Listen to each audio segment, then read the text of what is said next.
இந்த செவ்வாய்க்கிழமை இந்த காலையில நீங்க நல்லா இருப்பீங்க. நீங்க ரொம்ப ரொம்ப நல்லா இருப்பீங்க. இந்த செப்டம்பர் மாதம் ஒரு சிறப்பான மாதம். அதிலும் இந்த 16ஆம் தேதி இந்த காலையில இந்த வார்த்தை கேட்டுக்கொண்டிருக்கக்கூடிய நீங்க ஒவ்வொருவரும் மிக மிக ஆசீர்வதிக்கப்பட்டவர்கள். உங்க தனிப்பட்ட வாழ்க்கையில அதிகமா ஆண்டவரை மகிமைப்படுத்தி பாட பழகுங்கள் பிரியமானவர்களே.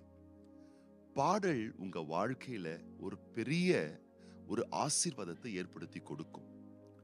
பாடுகள், சிற்சைகள், உபத்திரவங்கள் என்று வாழ்வில் எத்தனை பார சுமைகள் உங்களை நெருக்கினாலும் அதன் மத்தியிலும் உங்களால் பாட முடிந்தால், பாடல்கள் பாடி தேவனை ஆராதிக்க முடிந்தால், நல்ல நல்ல ஆவிக்குரிய வசன வெளிச்சம் கொண்ட கிறிஸ்தவ பாடல்களை அதிகமாய் உங்களால் கேட்க முடிந்தால் நீங்க ரொம்ப ஆசீர்வதிக்கப்பட்டவங்க. நீங்க ரொம்ப ரொம்ப நல்லா இருப்பீங்க. ஆண்டவராய் இயேசு கிறிஸ்து சிலுவைக்கு செல்வதற்கு முன்பதாக பாட்டு பாடினார்னு வேதத்துல சொல்லப்பட்டிருக்கு. மார்க்கு சுவிசேஷ புஸ்தகம் 14ஆம் அதிகாரம் 26ஆம் வசனத்திலே அவர்கள் ஸ்தோத்திர பாட்டை பாடின பின்பு ஒலிவ மலைக்கு புறப்பட்டு போனார்கள். இயேசு கிறிஸ்துவுக்கு முன்பதாக ஒரு பெரிய சவால் இருக்கிறது. ஒரு சிலுவை இருக்கிறது. ஒரு போராட்டம் இருக்கிறது. ஒரு மிகுந்த பாடு இருக்கிறது. எப்படி இயேசு கிறிஸ்துவால் இந்த பாடுகள், இந்த சிலுவைகளை எல்லாம் சகித்து அதை ஜெயிக்க முடிந்தது? அந்த சிலுவையை எடுப்பதற்கு முன்பதாக, அந்த சிற்சையை சந்திப்பதற்கு முன்பதாக, அந்த நெருக்கத்தின் பாதைக்கு பிரவேசிப்பதற்கு முன்பதாக இயேசு கிறிஸ்துவானவர் செய்த ஒரு அற்புதமான காரியம், பாடினார். ஸ்தோத்திர பாடல்களை, நன்றி பாடல்களை பாடி மகிழ்ந்தார்.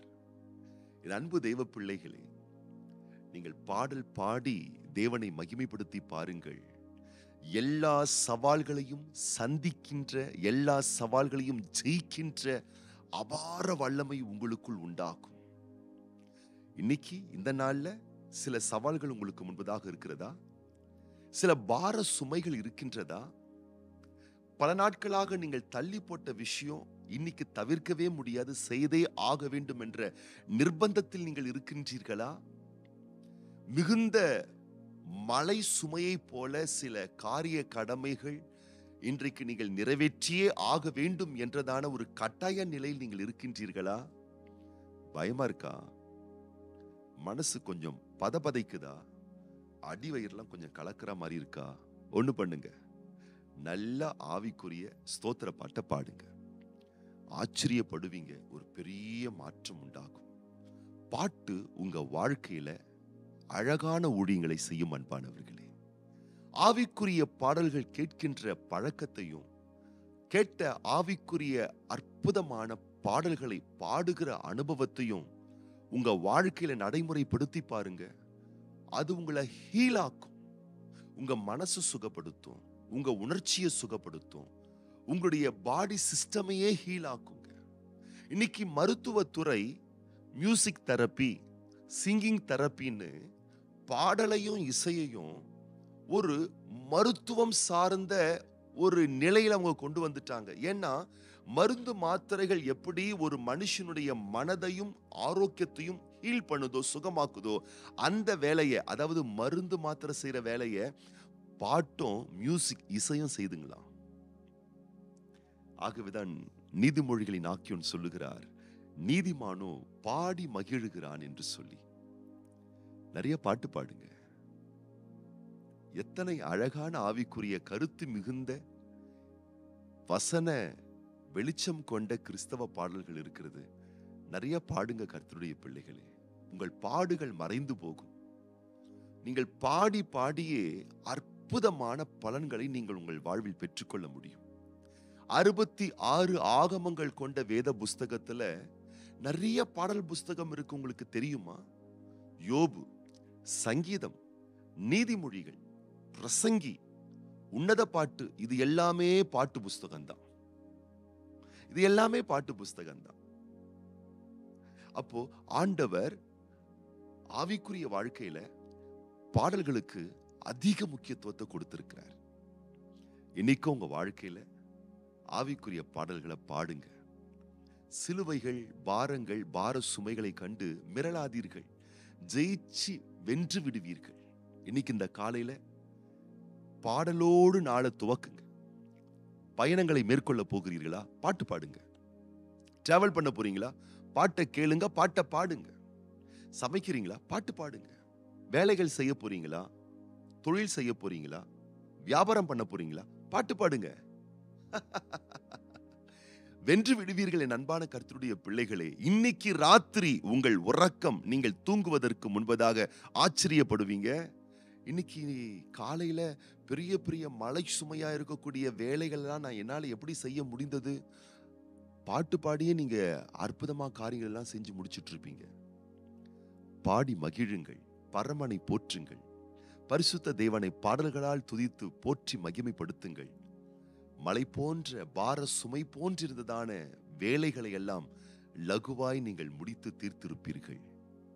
பாடுங்கள், பரமனை போற்றுங்கள், பரிபூர்ணம் பெற்று நிறைவோடு இன்றைக்கு வாழுங்கள். நீங்க ரொம்ப ரொம்ப நல்லா இருப்பீங்க.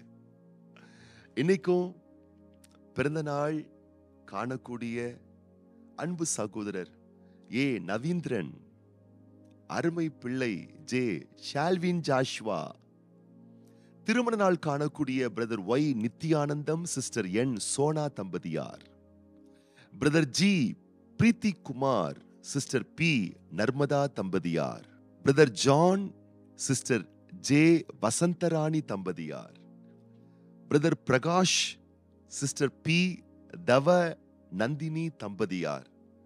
இவங்களுக்காக நம்ம விசேஷமா நம்ம ஜெபம் பண்ண போறோம். நம் கண்களை மூடி நம்ம ஜெபம் பண்ணலாமா?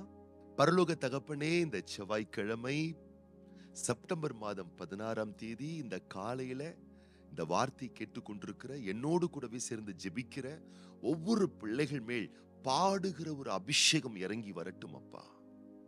அதிகமாய் ஆவிக்குரிய பாடல்களை கேட்கின்ற, அதிகமாய் ஆவிக்குரிய இசைகளை கேட்கின்ற, அதிகமாய் ஆவிக்குரிய பாடல்களை வாய்களை திறந்து சத்தமாய் பாடுகிற ஒரு விசேஷமான ஒரு அபிஷேகம் இந்த காலையிலே உம்முடைய பிள்ளைகள் மேல் இறங்கி வரட்டும் அப்பா. பாடுகளை கண்டு துவண்டு போகாமல், கர்த்தராகிய இயேசு கிறிஸ்து சிலுவையை பார்த்து துவண்டு போகாமல் அதை சந்திப்பதற்கு முன்பதாக ஸ்தோத்திர பாட்டை பாடினார் என்று நாங்கள் வேதத்திலே வாசிக்கின்றோமே. உம்முடைய பிள்ளைகளும் கிறிஸ்துவின் அடிச்சுவடுகளை பின்பற்றக்கூடியவர்களாக இருந்து வாழ்வில் இருக்கக்கூடிய பார சுமை, பனி சுமை போல் இருக்கக்கூடியதான பல வகையான கடமைகள், வேலை, உத்தரவாதங்களை கண்டு பார்த்து மலைத்து விடாதபடிக்கு பாடி பாடி புகழ்ந்து போற்றி உம்முடைய பிள்ளைகளுடைய வாழ்க்கையில ஒரு பெரிய ஒரு ஹீலிங், ஒரு பெரிய குணமாக்கும் ஜீவன் உம்முடைய பிள்ளைகளுடைய ஆன்மாவிலும் சரீரங்களிலும் ஊடுருவி பாயட்டும் தெய்வமே. கர்த்தருடைய மேலான ஆசீர்வாதத்தின் வல்லமை உம்முடைய பிள்ளைகளை தொட்டு குணமாக்கட்டும் அப்பா. பாடல்கள் பாடுவதின் மூலமாய் உண்டாகக்கூடிய பரிபூர்ணமான ஆசீர்வாதம் உம்முடைய பிள்ளைகள் வாழ்வில் உண்டாகட்டும். நீதிமான்களுடைய கூடாரங்களிலே ரட்சிப்பின் கம்பீர சத்தம் தொனிக்கும் என்று சொல்லப்பட்டிருக்கு. ஒவ்வொரு பிள்ளைகளுடைய வீடுகளிலே ஆவிக்குரிய கிறிஸ்தவ பாடல்கள், ரட்சிப்பின் தொனிகள் தொனிக்கட்டும் அப்பா, உச்சரிக்கப்படட்டும். அதன் மூலம் உண்டாகக்கூடிய மேலான ஆசீர்வாதம் உம்முடைய பிள்ளைகளுடைய உள்ளங்களையும் இல்லங்களையும் நிரப்பட்டும். இன்றைக்கு உம்முடைய பிள்ளைகளுடைய பயணங்கள், கையின் பிரயாசங்கள், கொடுக்கல் வாங்கல், போக்குவரவு, திட்ட தீர்மானங்கள் சகலமும் தேவனே உம்முடைய வல்ல நல்ல நாமத்தினாலே ஆசீர்வதிக்கப்படுவதாக. இன்றைக்கு பிறந்த நாட்கள் காண்கின்ற, திருமண நாட்கள் காண்கின்ற ஒவ்வொரு பிள்ளைகளையும் உம்முடைய வார்த்தை முன்னிட்டு நாங்கள் வாழ்த்துகிறோம், ஆசீர்வதிக்கிறோம். ஆண்டுகளை, வருடங்களை நன்மைகளால் முடிசூட்டுகிற தெய்வம் எங்கள் பேரன்பான பிள்ளைகளுக்கு நீர் தந்திருக்கக்கூடிய இந்த ஆண்டை, இந்த வருஷத்தை அனைத்து ரகமான நன்மைகளால் முடிசூட்டி உம்முடைய வருகை வரும் மட்டும் இதுபோல் இன்னும் அநேக அநேக ஆனந்தமான, மகிழ்ச்சியான, சந்தோஷமான, மங்களகரமான ஆண்டுகளை உம்முடைய பிள்ளைகள் காணும்படிக்கு மனதார நாங்கள் வாழ்த்துறோம், ஆசீர்வதிக்கிறோம். ஆண்டவர் இயேசு கிறிஸ்துவின் ஆசீர்வதிக்கப்பட்ட நாமத்தினாலே வாழ்த்தி ஜெபிக்கிறோம் எங்கள் நல்ல பிதாவே. ஆமேன், ஆமேன், ஆமேன். நீங்க ரொம்ப ரொம்ப நல்லா இருப்பீங்க.